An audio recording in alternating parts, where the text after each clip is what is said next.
Hi, my name is Randy Mack, and I have written a novel called North Side Story, which is available on Amazon.com.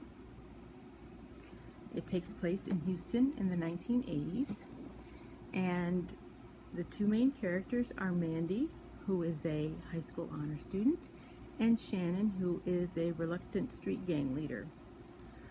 They end up meeting each other one day on the beach in Galveston, and they quickly find themselves falling in love with each other. What they don't know is that they are already at odds with each other, and certain secrets that they end up keeping from each other threaten their relationship. And this particular excerpt from the book that I would like to read concerns Shannon feeling very conflicted about his life and some of his life choices. It's called Regret. Shannon lay in bed, unconsciously chewing his thumbnail. The clock on his nightstand read 2:15 a.m. He wondered if Mandy was home yet. He wanted to call her, but decided against it. She was probably at home and fast asleep in her bed. Although she would never show it, Shannon didn't think Mandy would appreciate being awakened by the phone in the wee hours of the morning just because he wanted to talk. The phone ringing in the middle of the night might scare her too. Besides, he was in bad shape. His heart was racing, his head throbbed, and everything in his sight had a wavery appearance, like he was underwater. It was difficult to think straight, much less talk straight. Mandy would know he was wasted the second he started talking. How stupid was he anyway to snort coke on demand from Raph? There was no telling what he could have cut that coke with. Rat poison, maybe. As bad as he felt, he knew from experience that he would feel even worse in the morning. However, the physical effects of the substances he had ingested weren't the worst of it. Shannon was angry with himself for what he had done to that punk Danny. Taking his money was no big deal. The guy was a dope dealer, and stealing drug money didn't count as far as Shannon was concerned. What bothered him was what he had done to Danny and how he had done it, because it was the same way Leon liked to beat on people. To make matters worse, while he was mugging Danny, Shannon had seen something in his wallet that disturbed him. A Rogers High School ID card.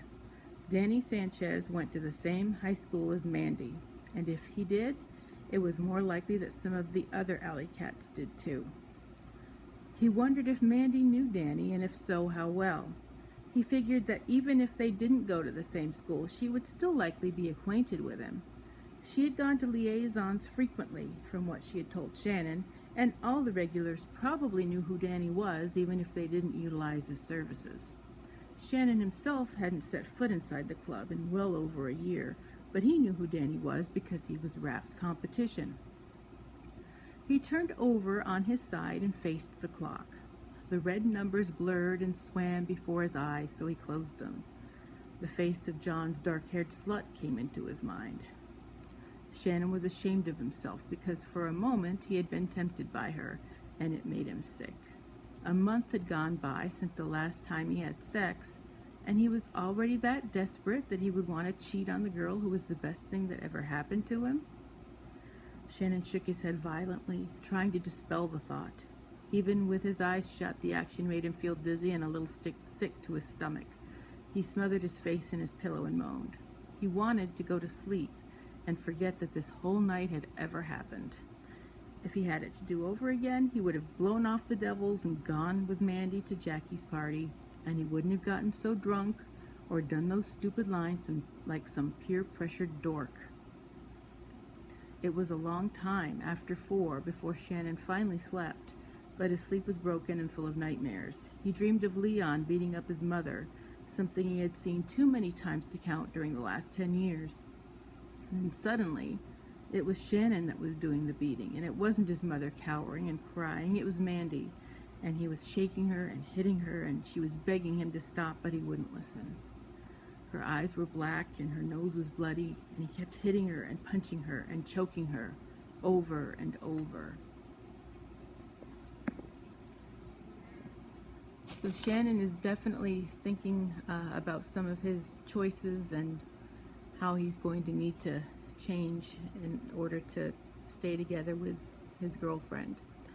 I hope that might interest you and that you will buy my book, North Side Story, on Amazon.